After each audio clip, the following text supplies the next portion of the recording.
Video شروع کرنے سے پہلے میں آپ کو اس ویڈیو میں خوش آمدید کہتا ہوں، اور جیسا کہ میں نے آپ کو آخری ویڈیو کے اختتام میں بتایا کہ اب ہم اس بات میں دیکھنے جائیں گے کہ مکے میں آپ پھر کیسے رہے اور آپ کو وہاں پر اہل کوفہ کے کیا خطوط موصول ہوئے جس پر آپ نے اپنا ایک وفد بنانے اور وہاں پر بیچنے کی ٹھان لی۔ ناظرین، اس میں سب سے پہلے مسلم بن عقیل کا کردار آتا ہے۔ ناظرین، بہرحال حضرت حسین رضی اللہ عنہ 60 سن ہجری شعبان کی 4 تاریخ کو مکے پہنچ گئے اور در عباس رضی اللہ عنہ میں قیام کیا۔ ناظرین، جیسا کہ بظاہر ہونا ہی تھا کہ آپ کے پاس لوگوں کی آمد و رفت شروع ہو گئی، ان میں سے اہل مکہ بھی تھے اور عمرہ وغیرہ کے لیے آنے والے بیرونی لوگ بھی تھے، اور یہ خبر پھر کوفے تک بھی پہنچ گئی، اور رمضان المبارک میں وہاں سے شیعان علی رضی اللہ عنہ کے خطوط لے کر ان کے قاصد آپ علیہ السلام کے پاس پہنچنا شروع ہو گئے، اور ایک کے بعد ایک 4-5 کھیپوں میں کم سے کم کوئی 150 خطوط آپ کے پاس پہنچے جو نمایاں لوگوں کے تھے،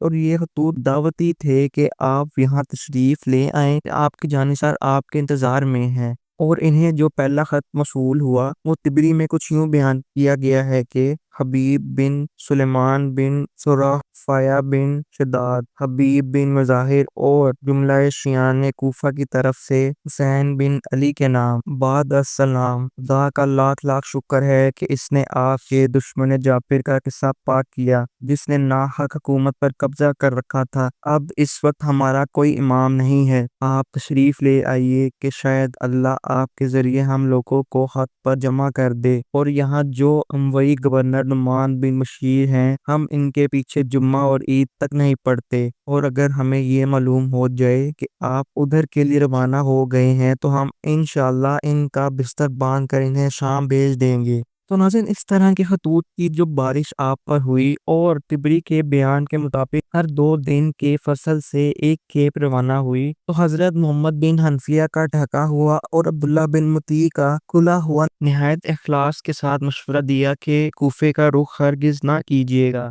اور ناظرین، ان حضرات نے جس قدر زور دے کر یہ بات کہی تھی، اس سے لگتا ہے کہ ان کو خطرہ بہت تھا کہ کوفے والے بلائیں گے اور حسین علیہ السلام نے آپ کو روک نہ پائیں گے۔ بہرحال ان بلاؤں کا اثر ہوا، اور تاریخ کے بیان کے مطابق آپ نے طے کیا کہ اپنا ایک آدمی کوفہ بھیج کر اطمینان کریں کہ کیا واقعی یہ لوگ جو کچھ لکھ رہے ہیں وہ قابل اعتماد بھی ہے یا نہیں۔ پھر اس مقصد کے لیے آپ نے اپنے چچیرے بھائی مسلم بن عقیل رضی اللہ عنہ کا نام طے کیا، اور کوفے کے جو لوگ خطوط لے کر آئے ہوئے تھے ان کو اس مضمون کا جواب لکھ کر روانہ کر دیا کہ میں اپنے چچیرے بھائی مسلم بن عقیل کو آپ لوگوں کے پاس بھیج رہا ہوں کہ یہ میرے قائم مقام بن کر حالات کو دیکھیں اور مجھے اطلاع دیں۔ اگر انہوں نے اطمینان ظاہر کیا اور لکھا کہ آپ لوگ جو کچھ مجھے لکھ رہے ہیں اس پر آج کے تمام معجزین اور اہل رسوخ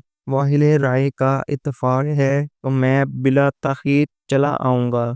اس لیے کہ قسم میری جان کی، امام تو وہی ہے جو کتاب اللہ پر فامل، انصاف کا خیر خواہ، حق کا تابع اور اپنے آپ کو ذات حق سے وابستہ رکھنے والا۔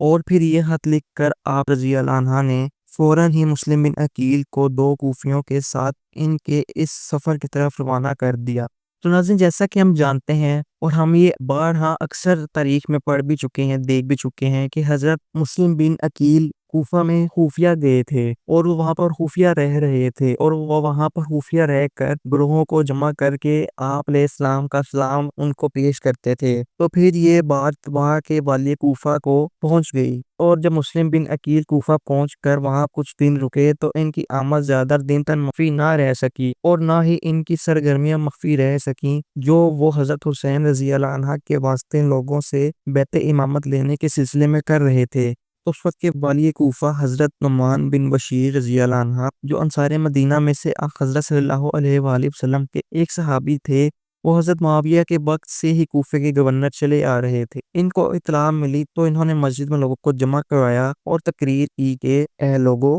فتنہ آرائی اور تفرقہ انگیزی میں مت پڑو، اس میں ناحق جانیں جاتی ہیں، خون بہتا ہے اور مال چھنتے ہیں۔ میری بات اس معاملے میں سن لو کہ جب تک مجھ پر حملہ نہیں ہوگا میں کسی پر حملہ نہیں کروں گا، نہ تمہیں برا بھلا کہوں گا، نہ شبہ اور تہمت میں پکڑوں گا۔ لیکن تم نے اگر اپنے ارادوں کو عملی جامہ پہنایا، بیعت توڑ دی اور یزید کے خلاف کھڑے ہوئے تو قسم ہے خدائے پاک کی میں تم پر تلوار چلاؤں گا جب تک بھی میرا ہاتھ اس کے قبضے پر رہے گا، چاہے تم میں سے کوئی بھی میرا ساتھ دینے والا نہ ہو۔ ویسے بھی مجھے امید یہ ہے کہ تم میں وہ لوگ زیادہ ہوں گے جو حق کا حق پہچانتے ہیں بنسبت ان لوگوں کے جو باطل کے لیے حق کا نام لیتے ہیں۔ اور ناظرین، چونکہ یہ بات اہل کوفہ میں عام ہو گئی اور والی کوفہ کو بھی اس بات کی خبر مل گئی کہ وہاں پر حضرت حسین علیہ السلام کے قائم مقام موجود ہیں، تو انہوں نے پھر اس چیز کی اس وقت کے امیر یعنی یزید کو شکایت کرنے کا سوچا۔ اور اس وقت کے عبداللہ بن مسلم ہجری نامی ایک صاحب جو بنی امیہ کے حلیفوں میں سے تھے، انہوں نے گورنر کی یہ تقریر سن کر کہا، یہ تو مناسب بات نہیں، نہایت کمزور بات ہے جو فتنہ انگیزوں کو شیر کر دے گی۔ جس پر حضرت نعمان بن بشیر اس کے باوجود بھی اپنی بات پہ تبدیلی کرنے کو تیار نہ ہوئے اور بنی امیہ کے خیر خواہ نے یہ صورتحال اس وقت کے امیر یعنی یزید کو لکھ کر بھیجی اور لکھا کہ اگر تمہیں کوفہ پر حکومت رکھنی ضروری ہے تو فوراً کسی مضبوط آدمی کو یہاں بھیجو۔ نعمان کمزور آدمی ہے یا دانستہ کمزوری دکھا رہا ہے۔ اور اس پر اور بھی چند لوگوں نے یزید کو اسی مضمون پر کافی خط لکھے۔ اور جب یزید کو یہ اطلاعات مل گئیں تو ان اطلاعات کے بعد اس نے اپنے اہل مشورہ کی رائے کے مطابق حضرت نعمان بن بشیر کی جگہ عبید اللہ بن زیاد کا تقرر کر دیا۔ اور اس سے پہلے عبید اللہ بن زیاد بصرہ کا حاکم تھا اور اب بصرے کے ساتھ کوفے کی حکومت بھی اس کے سپرد کی گئی اور ہدایت دی گئی کہ فوراً پہنچ کر مسلم بن عقیل رضی اللہ عنہ کی گرفتاری کا بندوبست کرے۔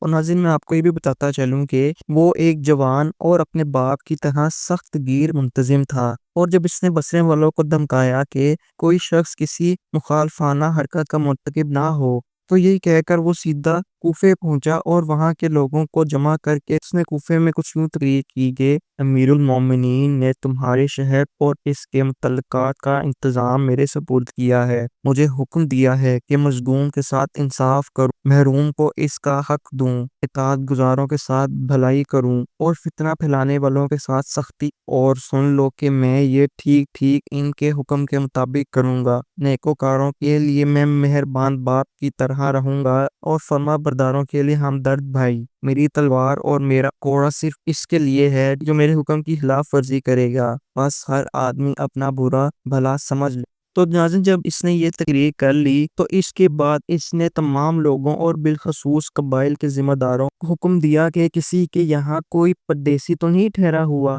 جیسے کہ امیر المومنین کا اشتہاری مجرم ہو یا کوئی خارجی اور مخالف حکومت خیالات لانے والا، تو لازم ہے کہ ایسے لوگوں کے ناموں سے تحریری طور پر مجھے اطلاع کی جائے۔ جو کوئی ایسا کرے گا وہ ان لوگوں کے اعمال کی ذمہ داری سے بری ہوگا، جو ایسا نہ کرے گا وہ اس بات کی تحریری ذمہ داری دے کہ اس کے حلقے اور اس کی جماعت سے حکومت کے خلاف کسی طرح کی کوئی سازش نہیں ہوگی، اور جو کوئی ایسا نہیں کرے گا اس سے ہم بری و ذمہ ہوں گے اور اس کا مال اور اس کی جان حلال ہوگی۔ اور جس عریف کے حلقے میں امیر المومنین کی حکومت کا کوئی ایسا قانونی مجرم پایا گیا جس کی اطلاع ہمیں نہ دی گئی تو اس عریف کے دروازے پر ہی اسے پھانسی دی جائے گی اور اس کے حلقے کا وظیفہ بھی بند کر دیا جائے گا اور عریف کو شہر بدری کی سزا بھی دی جائے گی۔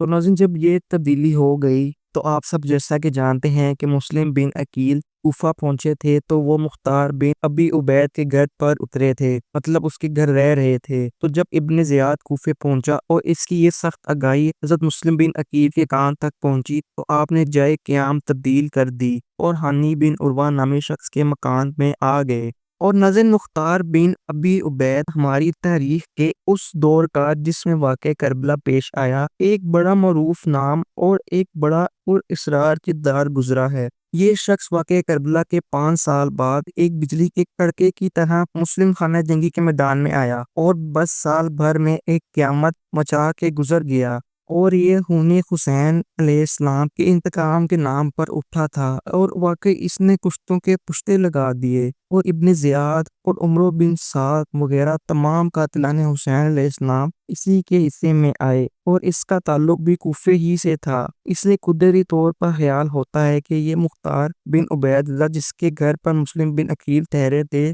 وہ وہی مختار تو نہیں ہے، لیکن پھر ناظرین یہ بھی خیال ہوتا ہے کہ یہ وہی مختار کیسے ہو سکتا ہے جب حضرت علی رضی اللہ عنہ کے بعد حضرت حسن رضی اللہ عنہ جانشین ہوئے تھے، اور حضرت علی رضی اللہ عنہ کی شہادت ایسے وقت پیش آئی جبکہ آپ نے حضرت امیر معاویہ سے ایک فیصلہ کن جنگ کی تیاری کی ہوئی تھی، اور اس 40,000 کی فوج کو لے کر جو حضرت علی رضی اللہ عنہ نے تیاری کی تھی، حضرت حسن رضی اللہ عنہ روانہ ہوئے تو مدائن کے قریب پڑاؤ تھا کہ لشکر کے کچھ مفسد ایک افواہ کا بہانہ بنا کر حضرت حسن رضی اللہ عنہ کے خیمے ہی پر ٹوٹ پڑے، اور انہوں نے لوٹ مار مچا کر انہیں زخمی کر دیا، اور اس وقت مدائن میں حضرت علی رضی اللہ عنہ کی طرف سے حاکم اسی مختار کے چچا یعنی سعد بن مسعود ثقفی تھے۔ اور ناظرین یہ واقعہ پیش آنے کے بعد حضرت حسن رضی اللہ عنہ مدائن میں ان کی قیام گاہ پر آ گئے، تو جیسا کہ تاریخ کا بیان ہے مختار نے خالص کوفی روایت کے مطابق چچا سے کہا، چچا اگر دولت اور عزت کی ضرورت ہو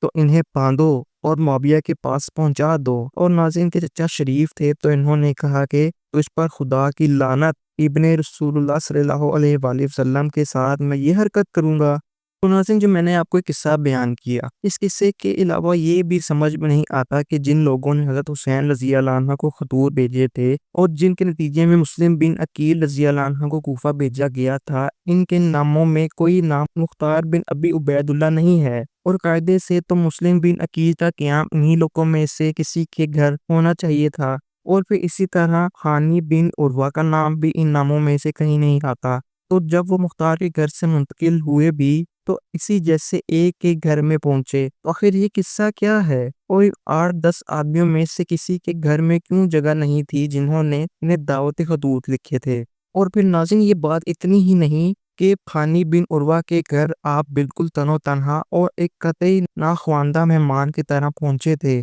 بلکہ ابن جریر یعنی طبری اور ابن اسیر یا ابن خلدون میں کچھ روایات یوں آتی ہیں کہ مسلم کے کان تک جب ابن زیاد کی تقریر پہنچی تو مختار کے مکان سے نکل کر خانی بن عروہ کے مکان تک پہنچے، خانی نکل کر آئے اور مسلم کو دروازے پر دیکھا تو بڑا منہ بنایا، جس پر مسلم نے کہا، بھائی میرے، تمہارے پاس پناہ کے لیے آیا ہوں، تمہارا مہمان ہونا چاہتا ہوں، جس کا جواب خانی نے یوں دیا کہ تم نے تو مجھے بڑی مصیبت میں ڈال دیا ہے، اگر میرے احاطے کے اندر نہ آ گئے تو میں کہتا ہوں کہ مجھے معاف کرو، لیکن اب تو کچھ نہیں کہہ سکتا، اندر آ جاؤ۔ تو ناظرین جیسا کہ ہم جانتے ہیں کہ حضرت مسلم بن عقیل رضی اللہ عنہ جیسے معزز مہمان جو حضرت حسین رضی اللہ عنہ کے قاصد ہی نہیں بلکہ ان کے بھائی بھی ہیں، جن کے آتے شیعان علی و حسین رضی اللہ عنہ کی سرگرم آمد و رفت ان کے پاس شروع ہو گئی تھی، 18,000 آدمی ان کے ہاتھ پر بیعت کر چکے تھے، تو وہ ابن زیاد کی دھمکی سن کر احتیاطاً اپنی جائے قیام بدلنے کا فیصلہ کرتے ہیں، تو اس فیصلے میں کوئی مقامی آدمی ان میں شریک تک نظر نہیں آتا، اور یہ غریب اور بے یار و مددگار کی طرح خود ہی منہ اٹھا کر وہ کہیں بھی چل دیتے ہیں اور ایسے ناروا سلوک سے دوچار ہو جاتے ہیں۔ ناظرین یہ بظاہر سوالات پیچیدہ اور اہم نظر آتے ہیں، اور ہوں بھی کیوں نہ کہ ان کا جواب ہمیں اپنی ان تاریخی کتابوں میں نہیں ملتا، لیکن ان روایتوں کا تعلق کسی ایسی بات سے بھی نہیں ہے جس کی وجہ سے کسی راوی کے متعلق جھوٹ کا گمان کیا جائے۔ البتہ ناظرین یہ خیال ہوتا ہے کہ مختار کے گھر سے ان کا بے یار و مددگار حال میں خانی کے گھر پہنچے اور خانی کے یہاں ایک آفت و مصیبت کہہ کر ان کا استقبال کیا جانا، ان میں سے کوئی ایک بات بھی ان کے لیے کافی تھی کہ کوفیوں کے بارے میں یہ فیصلہ کیا جاتا کہ یہ ہرگز قابل اعتبار نہیں ہے، اور اسی وقت کوفے سے نکل جانے کی کوئی تدبیر سوچی جاتی، یا کم از کم حضرت حسین رضی اللہ عنہ کو یہ صورتحال بتا دینے کی صحیح کی جاتی، جن کو اس سے پہلے بالکل مختلف صورتحال کی اطلاع کی جا چکی تھی۔ لیکن ناظرین آخر قضاء و قدر کے فیصلے کون بدل سکتا ہے؟ اور جناب مسلم نے ان حالات میں بھی ہانی بن عروہ کے گھر میں پناہ گیری ہی قبول نہیں کر لی، بلکہ بظاہر اپنے کام کے بارے میں بھی ان کی رائے میں کوئی تبدیلی نہیں ہوئی، اور وہ حضرت حسین رضی اللہ عنہ کو خط بھیج چکے تھے کہ فوراً آ جائیے، یہاں حالات بالکل سازگار ہیں، بس آپ کے آنے کی دیر ہے۔ اور اپنی اس رائے میں تبدیلی انہوں نے اس وقت کی جب کہ وہ دشمن کے پنجے میں گرفتار ہو گئے۔ اور ناظرین، آپ کو یہ بات یہاں یہ بھی بتانی ضروری ہے کہ یہ ٹھیک وہی دن تھا جس دن حضرت حسین رضی اللہ عنہ ان کے خط پر مکے سے روانہ ہو رہے تھے، یعنی یہ وقت 8 ذی الحج 60 ہجری جو تاریخی روایات میں مکے سے حضرت حسین رضی اللہ عنہ کی کوفے کو روانگی کا دن بتایا جاتا ہے۔ چونکہ ناظرین ابن زیاد نے اپنا حکم جاری کر دیا تھا اور یہ قریب ہی تھا کہ کوفیوں کی غداری کی بدولت آپ رضی اللہ عنہ یعنی مسلم بن عقیل کی شہادت اب قریب آ رہی تھی، اور کوفے کے ایسے ناوفادار اور طوطا چشم ماحول میں عبید اللہ بن زیاد جیسا چست چلاک اور سخت غیر منتظم پہنچ جائے تو مسلم بن عقیل جیسے ایک سادہ مزاج پردیسی اور اجنبی کی وہاں کہاں خیر ہو سکتی ہے۔ اور جب اس نے ان کا پتہ نکال لیا کہ وہ ہانی بن عروہ کے گھر پر مقیم ہیں اور ہانی کے والد یعنی عروہ پر عبید اللہ کے والد زیاد کا بڑا احسان تھا، تو زیاد نے 50 سنہ ہجری میں حضرت مغیرہ بن شعبہ کے بعد کوفہ کی گورنری سنبھالی تھی، تو حضرت علی رضی اللہ عنہ کے حامی سرداروں کو سختی سے دبایا تھا، لیکن عروہ کو جانے کیوں اس نے اپنے احسان و کرم کا نشانہ بنایا، اور عروہ کے بیٹے ہانی کے ساتھ بھی اس نے یہی معاملہ رکھا، اور اسی کے مطابق اپنے باپ کے بعد ابن زیاد نے بھی یہی معاملات رکھے۔